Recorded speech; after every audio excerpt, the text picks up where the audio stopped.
चिंता को तलवार की नोक पे रखे वो राजपूत, रेत की नाव लेकर समंदर से शर्त लगाए वो राजपूत, और जिसका सर कटे फिर भी धड़ दुश्मन से लड़ता रहे वो राजपूत। दोस्तों, आज हम बात करेंगे महाराणा प्रताप के उस इतिहास की जो आज तक हमसे छिपाया गया।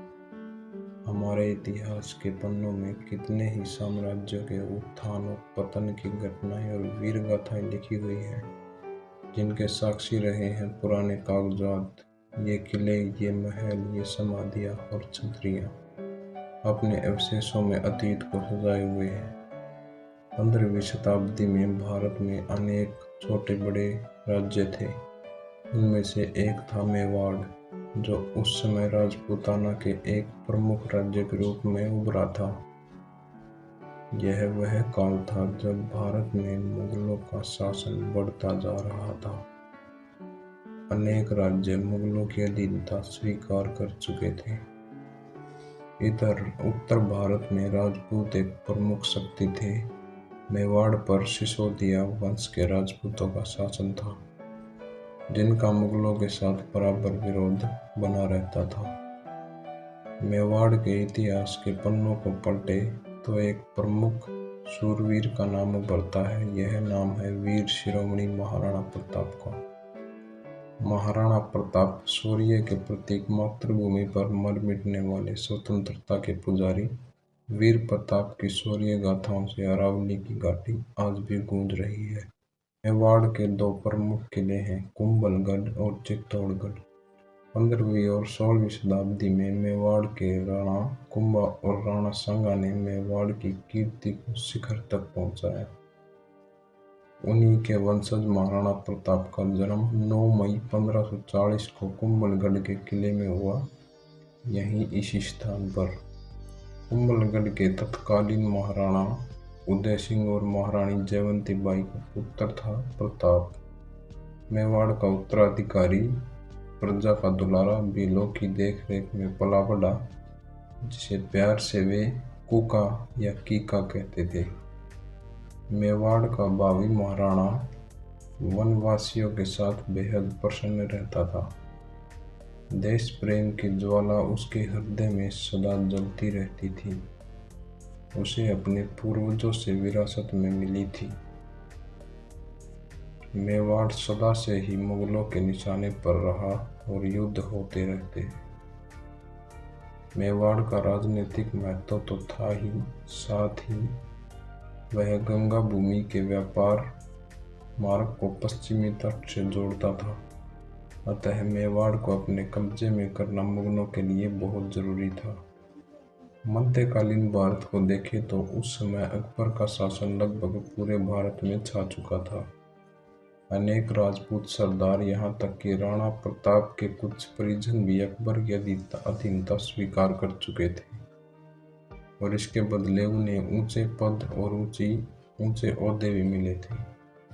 लेकिन महाराणा प्रताप अकबर जैसे महापराक्रमी सम्राट के सामने नहीं झुके। कहा जाता है कि 28 फरवरी 1572 को होली के दिन प्रताप का गोगुंदा के किले में राज्याभिषेक हुआ। जब प्रताप का राज्याभिषेक हुआ तब उन्हें ना कोई राजधानी मिली, ना साधनों का जरिया। वे बहुत कम साधनों से ही मुगल सम्राट से जूझते रहे। प्रताप ने हर संकट को चुनौती समझा। इससे उनके संकल्प और मजबूत होते गए।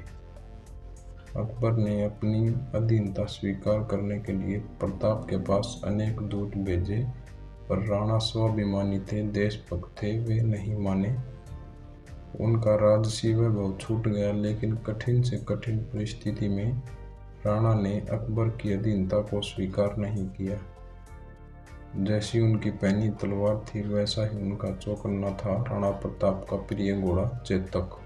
यदि मेवाड़ की भौगोलिक स्थिति को देखें तो पाएंगे इसका ज़्यादातर हिस्सा पहाड़ी है। आसपास जंगल है और जनजातियों की बस्तियां भी हैं। राणा प्रताप ने उन जनजातियों को अपने साथ लिया और युद्ध की तैयारियां करते रहे। 18 जून 1576 ईस्वी को अकबर की और महाराणा अकबर की सेना और महाराणा प्रताप की सेना के बीच हल्दी घाटी का युद्ध हुआ। एक तरफ राजा मान सिंह के नेतृत्व में अकबर की विशाल सेना थी। कहा जाता है कि इस सेना में 10,000 घुड़सवार थे और हजारों सैनिक पैदल थे। दूसरी ओर महाराणा प्रताप की सेना में केवल 3,000 घुड़सवार और कुछ सैनिक ही थे। ये सैनिक मातृभूमि पर मर मिटने वाले देशभक्त थे। हल्दी घाटी का युद्ध एक दिन में ही समाप्त हो गया। राणा प्रताप के हाथ से गोगुंदा का किला और कुंभलगढ़ का किला निकल गया, लेकिन प्रताप का मस्तक नहीं झुका। हल्दी घाटी का युद्ध समाप्त होने पर भी महाराणा प्रताप का संघर्ष जीवन भर चलता रहा। पराजित होने पर भी अरावली की पहाड़ी गूंज उठी पराक्रम की गाथा से। प्रताप की गाथा मेवाड़ तक ही सीमित नहीं रही, बल्कि पूरे देश में फैल गई। राणा ने जंगल में शरण ली। हल्दी घाटी युद्ध के बाद राणा प्रताप के सामने समस्या थी कि राजधानी कहाँ बनाई जाए। उदयपुर से 16 किलोमीटर दूर एक स्थान था चावंड। चावंड एक ऐसी जगह थी जहां पहुंचने के लिए लंबा पहाड़ी रास्ता पार करना पड़ता था। यही उन्होंने अपनी राजधानी बनाई और शासन व्यवस्था मजबूत की। राणा ने भामाशाह और वीर सरदारों के साथ मिलकर धन और जनशक्ति इकट्ठी की। राणा प्रताप ने छापामार युद्ध जारी रखा। सन 1579 के बाद राणा पर मुगलों का दबाव कुछ कम हुआ, क्योंकि अकबर का ध्यान अब पूर्वी भारत के विद्रोह और उत्तर पश्चिमी सीमा की गतिविधियों पर था। राणा ने अवसर का लाभ उठाकर चित्तौड़ और मांडलगढ़ को छोड़ अपने राज्य का प्रमुख हिस्सा वापस कर लिया था और मेवाड़ फिर से स्वतंत्र हो गया। ऐसा माना जाता है कि मेवाड़ के सिंह राणा प्रताप शेर का शिकार करते हुए गहरी चोट खाकर घायल हो गए और 19 जनवरी 1597 को चावंड में महाराणा प्रताप ने अपना शरीर त्याग दिया। महाराणा प्रताप ने ऐसे ऊंचे आदर्शों को स्थापित किया जो मातृभूमि, देश प्रेम और स्वाभिमान को प्रेरणा देता रहा है और देता रहेगा। वीडियो में बस इतना ही। ऐसी ही और वीडियो को देखने के लिए हमारे चैनल को सब्सक्राइब करें। वीडियो अच्छा लगा हो तो लाइक करें।